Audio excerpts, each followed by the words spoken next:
Hello students, welcome back to my YouTube channel. आज हम पढ़ेंगे क्लास 6 की एसएसटी की पुस्तक यानी सोशल साइंस की बुक, जो कि आपकी न्यू सिलेबस के अंतर्गत आई है। इसका नाम है समाज का अध्ययन, भारत और उसके आगे। यानी कि इसमें हम समाज का अध्ययन पढ़ेंगे, भारत और उसके आगे की चर्चा करेंगे। आपकी बुक में जो सबसे पहले हैं वो कुछ शब्दावलियां दी गई हैं। ये शब्दावलियां आपकी जो आपके चैप्टर के बीच में कुछ शब्द आए होंगे तो उनके अर्थ दिए गए हैं। जैसे आइए देखते हैं कि कौन से शब्द हैं। पहला है आपका प्रचुर। प्रचुर शब्द का अर्थ होता है किसी वस्तु की पर्याप्त मात्रा। ठीक है, कोई वस्तु है उसकी पर्याप्त मात्रा को हम कहते हैं प्रचुर। नेक्स्ट है इसमें आपका प्रशंसा। प्रशंसा का अर्थ होता है उत्तम कार्य करने के लिए आभार प्रकट करना। यानी कि हम किसी ने कोई अच्छा कार्य किया है और हम उसकी क्या करते हैं, तारीफ कर देते हैं, तो वो हमारी क्या हो गई, प्रशंसा हो गई। इसके बाद है अनुकूलन। अनुकूलन शब्द का अर्थ होता है कि वह प्रक्रिया जिसमें एक प्रजाति बदलते पर्यावरण के अनुरूप स्वयं को ढाल लेती है, वो क्या कहलाती है, अनुकूलन कहलाती है। इसके बाद जो वर्ड है आपका वो है मरणोपरांत जीवन। मरणोपरांत जीवन का अर्थ होता है कि जीवन जो मृत्यु के बाद भी क्या हो, आरंभ हो, वो आपका मरणोपरांत जीवन कहलाता है। आवंटन शब्द का अर्थ होता है देने या बांटने की प्रक्रिया।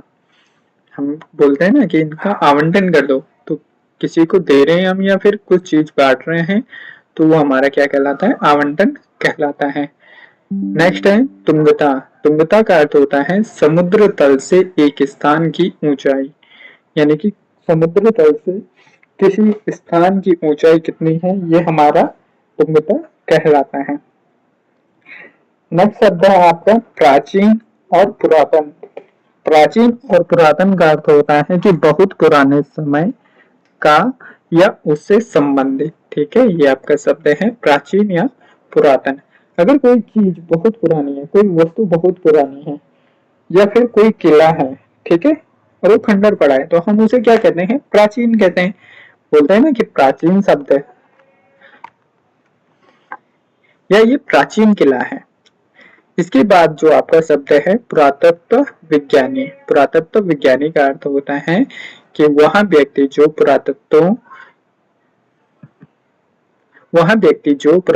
स्थलों की खुदाई और भौतिक अवशेषों के विश्लेषण से मानव इतिहास और प्रागैतिहासिक काल का अध्ययन करता है, आपका क्या कहलाता है, वो पुरातत्व विज्ञानी कहलाता है, जिसको हम क्या कहते हैं, एस्ट्रोलॉजिस्ट भी कहते हैं। ठीक है, वह व्यक्ति, एक बार और देख लेते हैं कि वह व्यक्ति जो पुरातत्व स्थानों की खुदाई और भौतिक अवशेषों के विश्लेषण से मानव इतिहास और प्रागैतिहासिक काल का अध्ययन करता है, आपका पुरातत्व विज्ञानी कहलाता है। नेक्स्ट शब्द जो आपका है वो है सन्यासी। परम चेतना को प्राप्त करने के लिए एक घोर आध्यात्मिक तपस्या करने वाला व्यक्ति आपका सन्यासी कहलाता है। अगला जो शब्द है वो है अंतरिक्ष यात्री। अंतरिक्ष यान से अंतरिक्ष की यात्रा करने में प्रशिक्षित व्यक्ति आपका अंतरिक्ष यात्री कहलाता है। जो अगला शब्द है आपका वो है आसक्ति। आसक्ति का अर्थ होता है कि किसी व्यक्ति अथवा वस्तु के साथ गहरा संबंध, सामान्यतः भावना या मोह, या आपकी क्या है, आसक्ति है। ठीक है, अटैचमेंट, किसी वस्तु या किसी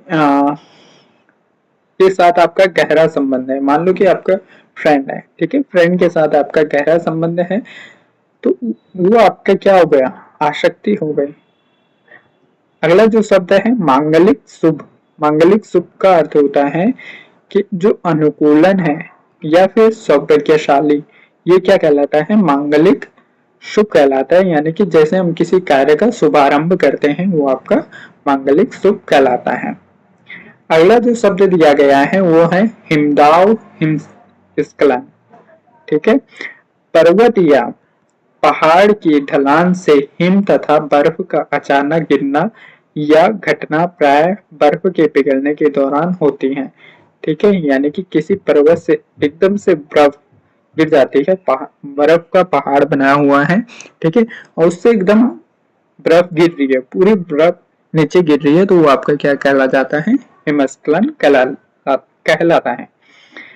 इसके बाद है खाड़ी। खाड़ी किसे कहेंगे, समुद्र का चौड़े मुंह वाला भाग जिसके चारों ओर भूमि अंदर की ओर धसी हुई होती है, वो आपकी खाड़ी कहलाती है। जैसी आपकी बंगाल की खाड़ी, क्योंकि सारे समुद्र कहाँ जाकर मिलते हैं, ज्यादातर बंगाल की खाड़ी में। विस्मयाधिक विस्मयकारी। विस्मयकारी का अर्थ होता है भ्रम या उलझन। अगला जो शब्द है बिटुमन। बिटुमन का अर्थ होता है काला चिपचिपा पदार्थ जैसे तारकोल या डामर। इसको हम क्या कहते हैं, बिटुमन कहलाता है, कहते हैं या कहलाता है। अगला जो शब्द है बंधन। बंधन का अर्थ होता है जुड़ाव या किसी से संबंध। नेक्स्ट जो शब्द है वो है बुलडोजर। भारी भरकम वाहन जिसके आगे बहुत बड़ा ब्लेड लगा होता है, जो मिट्टी या चट्टानों को हटाने का काम करता है, जिसको हम क्या कहते हैं, जेसीबी भी कहते हैं। प्रधान या दिग्बिंदु। 4 मुख्य दिशाओं उत्तर दक्षिण पूर्व पश्चिम में से एक, ठीक है, जो जिस ओर वो सुई रहती है उसको हम क्या कहते हैं, प्रधान दिग्बिंदु कहते हैं। अगला जो शब्द है वो आपका उत्कीर्ण या त्रासना। उत्कीर्ण या तराशना।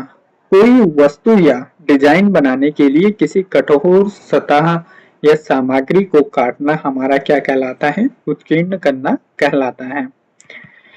अगला जो शब्द है भजन या जप। भजन या जप का अर्थ है सुर में मंत्र अथवा स्तुति गाना और लयबद्ध और उसे बार बार गाना, ये क्या कहलाता है, भजन या जप कहलाता है। अगला जो शब्द है आपका दम घुटना। दम घुटना किसे कहेंगे, गला अवरुद्ध होने के कारण वायु की कमी से सांस लेने में भारी कठिनाई होना आपका दम घुटना कहलाता है या होता है। अगला जो शब्द आपके पास है वो है घरेलू कार्य। घरेलू कार्य प्रतिदिन किए जाने वाले कार्य होते हैं जो विशेषकर घर के काम होते हैं, ठीक है। अगला जो शब्द है आपका इसमें वो है झंकार या झंझनाहट। घंटी की तेज आवाज, इसका अर्थ क्या है, घंटी की तेज आवाज। नेक्स्ट जो शब्द है इसमें वो है वृष्टि विस्फोट या बादल फटना, यानी कि एक ही स्थान पर अचानक से प्रचंड मात्रा में वर्षा हो जाती है, यानी अत्यधिक भारी मात्रा में वर्षा हो जाती है, वो हमारा क्या कहलाता है, बादल फटना कहलाता है। अगला जो शब्द है आपका सहयोग करना, ठीक है। सहयोग करना यानी किसी कार्य या परियोजना पर संयुक्त रूप से कार्य करना। हम बोलते हैं ना कि एक दूसरे का सहयोग करना चाहिए, यानी कि किसी की हेल्प करनी चाहिए, वो हमारा क्या कहलाता है, सहयोग करना कहलाता है। ढह जाना, जो अगला शब्द है आपका वो क्या है, ढह जाना, यानी अचानक गिर जाना। अब कोई पर्वत है वो अचानक से गिर रहा है तो क्या कहलाता है कि वो पर्वत ढह गया है। अगला जो शब्द है आपका वो है स्मरणोत्सव मनाना, ठीक है। स्मरणोत्सव मनाना यानी किसी व्यक्ति के या किसी की स्मृति का समारोह पूर्वक मनाना, ठीक है, वो आपका क्या कहलाता है, स्मरणोत्सव कहलाता है। अगला जो शब्द है इसमें आपका वो है समानता। समानता का अर्थ होता है विशेषताओं या विशिष्टता को साझा करना। नेक्स्ट शब्द जो है विचार करना या सोचना। किसी अर्थ क्या होगा इसका, किसी बात की मानसिक रूप से कल्पना करना। अगला जो शब्द है अधिग्रहण करना। अधिग्रहण करना का अर्थ होता है जब कोई प्राधिकारी किसी की संपत्ति का अधिग्रहण करता है तो आपका अधिहरण कहलाता है, ठीक है, अधिहरण कहलाता है। इसके बाद जो शब्द है संगम या प्रयाग। संगम या प्रयाग क्या होता है कि 2 या 2 से अधिक नदियों के मिलने का स्थान, जैसे कि आपकी भागीरथी और अलकनंदा के संगम से कौन सी नदी बनती है, आपकी बनती है गंगा नदी, ठीक है। इसके बाद है चेतना या होश, किसी बात से स्वयं को अवगत होने की स्थिति, यानी कि हम किसी बात से पहले ही उससे अवगत हो जाते हैं तो वो हमारी क्या होती है, चेतना होती है। ठीक है। नेक्स्ट शब्द जो है संरक्षण। संरक्षण का अर्थ होता है संसाधनों के अनावश्यक उपयोग को रोकना, यानी कि हम जो संसाधनों का, मान लो कि पेड़ है, पेड़ों का अनावश्यक कटाव कर रहे हैं, ठीक है, तो उसको रोकना हमारा क्या कहलाता है, संरक्षण कहलाता है। अगला जो शब्द है आपका तारामंडल। तारों का ऐसा समूह जो आकाश में आसानी से पहचानने वाली आकृति बनाते हैं वो क्या कहलाता है, तारामंडल कहलाता है। नेक्स्ट जो शब्द है आपका वो है संविधान। इसका अर्थ होगा ऐसा प्रलेख या दस्तावेज जिसमें राष्ट्र के आधारभूत सिद्धांतों, नियमों का संग्रह होता है, वो आपका संविधान कहलाता है। इसके बाद जो शब्द आपका परामर्श। परामर्श का अर्थ होता है किसी से सलाह लेना अथवा किसी विषय पर वार्तालाप करना, क्या होता है, परामर्श कहलाता है। नेक्स्ट जो शब्द है वो है उपभोग। उपभोग का अर्थ होता है किसी वस्तु या संसाधन का उपयोग करना अथवा उनका सेवन करना, आपका उपभोग कहलाता है। यानी कि हम किसी वस्तु का सेवन कर रहे हैं, किसी वस्तु को खा रहे हैं, ठीक है, कोई चीज हम खा रहे हैं, वो हमारा क्या हो गया, उपभोग हो गया। हम चेयर का प्रयोग कर रहे हैं, वो हमारा उपभोग हो गया। ठीक है। इसके बाद है संदर्भ, प्रसंग, परिस्थिति। तीन शब्द है आपके पास और तीनों का अर्थ एक ही होगा। ठीक है। इनका अर्थ क्या होगा, किसी घटना, कथन या विचार की पृष्ठभूमि या स्थिति जिसके आधार पर उसे पूरा समझा जा सकता है। ठीक है, ये आपका संदर्भ या प्रसंग या इसे हम क्या कहते हैं, परिस्थिति भी कहते हैं। अगला जो शब्द है आपका समझौता। समझौता का अर्थ होता है जिसमें किसी बात पर सहमति होती है। ठीक है, कोई बात है और उस बात पर सहमति होती है, उसे हम क्या कहते हैं, समझौता। मान लो कि दो फ्रेंड की लड़ाई हो रही है, ठीक है, दो दोस्तों की लड़ाई हो रही है और दोस्तों की लड़ाई में हमने डिसाइड कर लिया कि भाई अब कोई एक दूसरे को नहीं मारेगा, ठीक है, और उनकी लड़ाई बंद करवा दी, तो वो हमने क्या करवा दिया, समझौता करवा दिया। यानी किसी बात पर लड़ाई हो रही थी और उनके बीच में हमने लड़ाई बंद करवा दी, तो वो हमारा समझौता हो गया। इसके बाद है पारंपरिक। पारंपरिक का अर्थ होता है रीति परंपरा के अनुसार, यानी कि कोई चीज चलती आ रही है पहले से और उसी को हम फॉलो कर रहे हैं, उसी रीति रिवाज को फॉलो कर रहे हैं, वो हमारा पारंपरिक हो गया। नेक्स्ट जो शब्द है दोषी। किसी अपराध के लिए न्यायाधीश या जूरी द्वारा अपराधी घोषित व्यक्ति। ठीक है, कोई किसी ने कोई चोरी की है और उसके बदले में उसे क्या मिल रही है, सजा मिल जाए, ठीक है, तो हम उस व्यक्ति को क्या कहेंगे, दोषी कहेंगे। अगला जो शब्द है आपका सहकारी समिति। सहकारी समिति का अर्थ होता है व्यक्तियों का एक औपचारिक समूह जिसमें आर्थिक और सामाजिक आवश्यकताओं की पूर्ति के लिए वे स्वतः मिलकर काम करते हैं, क्या कहलाती है, सहकारी समिति कहलाती है। अगला शब्द है ब्रह्मांड और विश्व। ब्रह्मांड और विश्व का अर्थ क्या होता है, व्यापक रूप से सुव्यवस्थित एवं संतुलित व्यवस्था जिसमें ग्रह, तारे, आकाश गंगाएं सम्मिलित होती हैं। ठीक है, ब्रह्मांड में क्या क्या शामिल होता है, ग्रह होते हैं, तारे होते हैं और अनेक आकाश गंगाएं होती हैं और ये सब मिलकर क्या बनाते हैं, एक ब्रह्मांड का निर्माण करते हैं। अगला जो शब्द है निर्णायक। निर्णायक का अर्थ होता है अति महत्व का। ठीक है। इसके बाद जो शब्द है आपका खेती या फिर जोतना। इसका अर्थ होगा फसलों या बागवानी के लिए भूमि या स्थान तैयार करना, यानी कि हम किसी फसल को बो रहे हैं, ठीक है, उसके लिए हम क्या कर रहे हैं, हल लगा रहे हैं या ट्रैक्टर का यूज कर रहे हैं, तो वो हमारी क्या हो गई, खेती या जोतना हो गया। अगला जो शब्द है आपका दुग्धशाला या डेयरी है।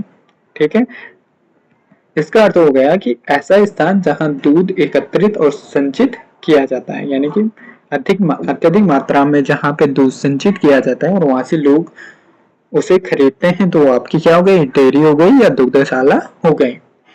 अगला शब्द है विकेंद्रीकृत। विकेंद्रीकृत का अर्थ होता है स्थानीय कार्यालयों या प्राधिकरण को नियंत्रित करना।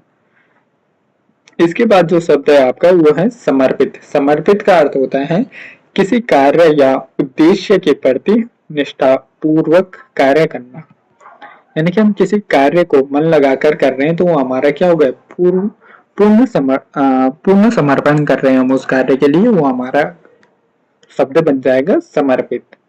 इसके बाद है अवज्ञा शब्द। अवज्ञा शब्द का अर्थ होता है खुले रूप से आज्ञा की अवहेलना करना, यानी कि कोई हमें कुछ आज्ञा दे रहा है कि ऐसा मत करो ऐसा करो, ठीक है, और हम उसे क्या कर रहे हैं, नकार रहे हैं, हम मना कर रहे हैं कि हम नहीं करेंगे ऐसा, तो वो हमारा शब्द क्या हो गया, अवज्ञा हो गया।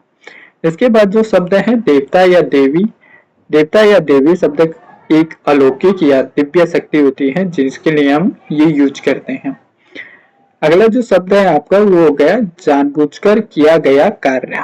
जानबूझकर किया गया कार्य का अर्थ होता है निहित प्रयोजन से किया गया कार्य, ठीक है, इसका तो सिंपल सा अर्थ है। अगला शब्द है जो आपका है वो है आनंदप्रद। आनंदप्रद का अर्थ होता है अत्यधिक प्रसन्न। कोई व्यक्ति अत्यधिक प्रसन्न है तो हम उसे क्या कह सकते हैं, आनंदप्रद है, ठीक है। चित्रित करना जो शब्द है आपका वो है चित्रित करना, यानी शब्दों या चित्रकारी आदि द्वारा व्यक्त करना। अगला जो शब्द है आपका उतारना या नीचे आना। इसका अर्थ हो गया है ऊपर से नीचे की तरफ चलना या उतरना, आपका क्या हो गया, उतरना या नीचे आना, ठीक है। इसके बाद जो शब्द है नियति या भाग्य। नियति या भाग्य का अर्थ होता है कि किसी व्यक्ति के साथ अनिवार्य रूप से घटने वाली घटनाएं या वह शक्ति जो भविष्य में घटित होने की घटनाओं को नियंत्रित करती है वो आपका भाग्य कहलाता है या नियति कहलाती है। विचलित होना या पथ से हटना, ठीक है। विचलित होना या पथ से हटना का अर्थ होता है कि पहले से जिस रास्ते पर चल रहे थे उसे बदलना, यानी कि हम किसी रास्ते पे जा रहे हैं और हमें आगे दो रास्ते दिख रहे हैं, ठीक है, और हम क्या कर रहे हैं, किसी और रास्ते पे चले जा रहे हैं जहां हमको जाना ही नहीं था, तो हम क्या हो गए, विचलित हो गए या पथ से हट गए। अगला शब्द है खोदना। खोदना का अर्थ होता है भूमि की खुदाई कर वस्तुएं निकालना, ठीक है। अगर हम भूमि की खुदाई करते हैं तो वो हमारा शब्द हो गया खोदना। अगला शब्द हो गया विवाद। विवाद का अर्थ होता है विरोध या असहमति। अगला शब्द है दुख या कष्ट। दुख या कष्ट का अर्थ होता है अत्यधिक चिंता या दुख या पीड़ा, ठीक है। कोई अत्यधिक चिंतित व्यक्ति है उस तो दुखी हो सकता है, हम ऐसा बोलते हैं।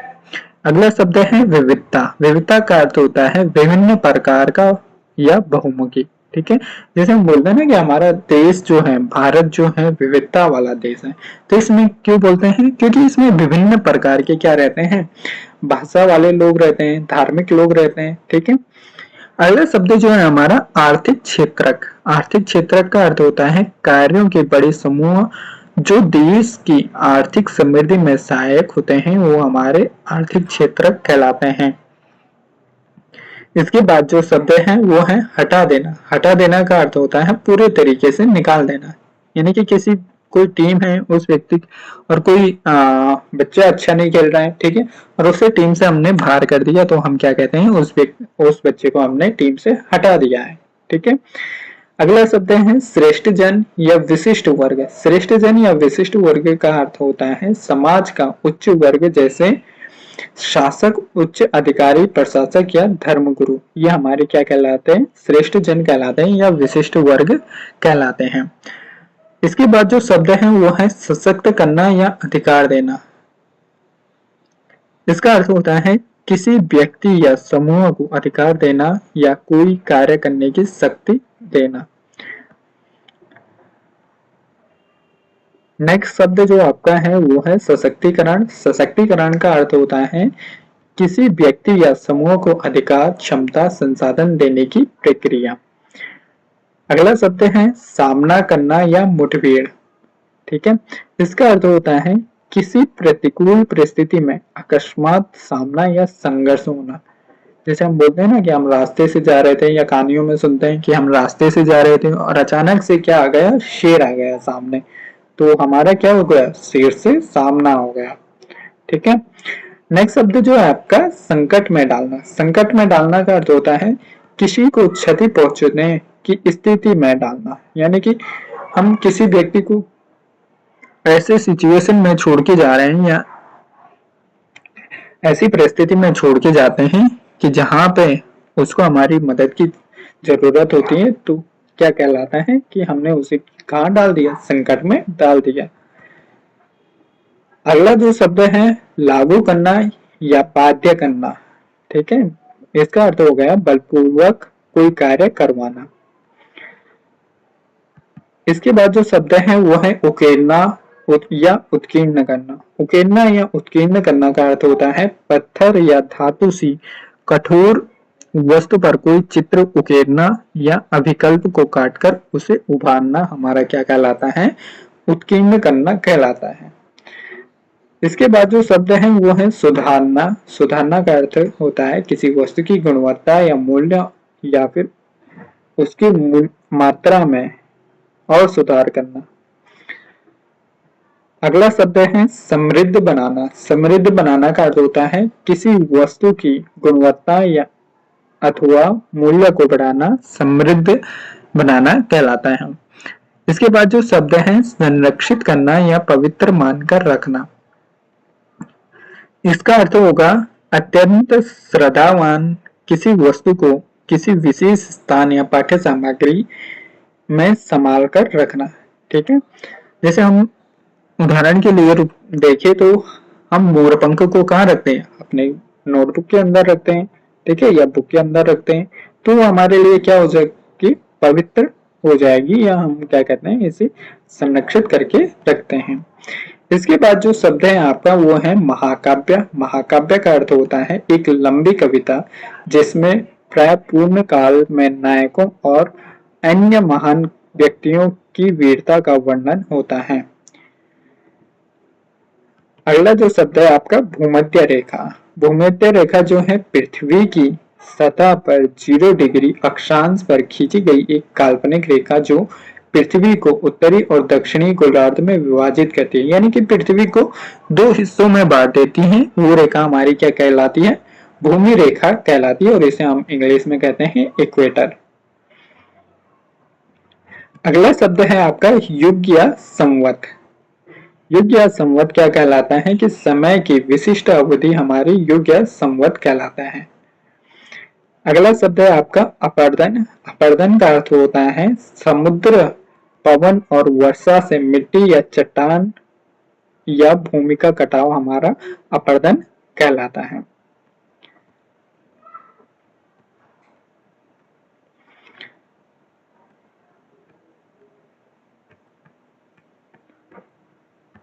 तो आज के लिए इतना ही, मिलते हैं नेक्स्ट क्लास में। कुछ और शब्द भी रह गए हैं, इनको पूरा करेंगे। वीडियो को लाइक करना और शेयर करना ना भूलें। तब तक के लिए बाय बाय।